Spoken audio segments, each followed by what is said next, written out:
বাংলাদেশে এই মুহূর্তে নির্বাচন করার মতো পরিস্থিতি আছে কিনা, বাংলাদেশে এই মুহূর্তে লেভেল প্লেইং ফিল্ড আছে কিনা, এই এনশিওরিটিটা এখনো পর্যন্ত আমাদেরকে দেওয়া হয় নাই।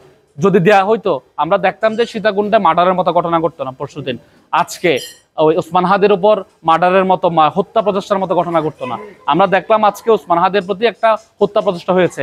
এর আগে আপনারা জানেন চট্টগ্রাম মাঠের একজন প্রার্থী উনি গুলিবিদ্ধ হয়েছেন, ওনার একটা মিছিলে একজন সন্ত্রাসী গুলিবিদ্ধ হয়েছে, ও মারা গেছে।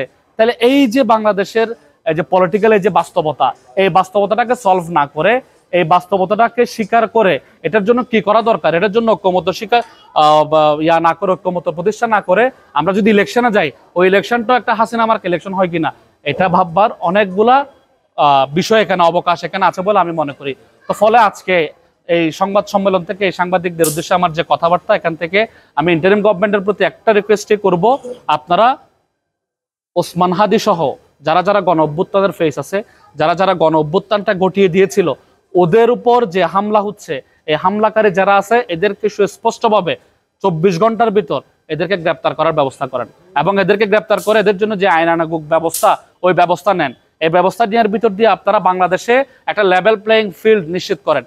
এই বাংলাদেশে কেউ যাতে আর মাসলের রাজনীতি করতে না পারে, অস্ত্রের রাজনীতি করতে না পারে, টাকার রাজনীতি করতে না পারে। এই বাংলাদেশে যদি একটা মাত্র রাজনীতি থাকে সেটা হবে সংস্কারের রাজনীতি। লোকজন কিভাবে আমাদের দেশে আসবে, এই জিনিসটা যতদিন পর্যন্ত আমরা এস্টাবলিশ করতে পারতেছি, এর বাইরে সংস্কারের আলাপ ছাড়া বাংলাদেশে আর কোনো আলাপ করাটা আমি মনে করি উচিত হবে না।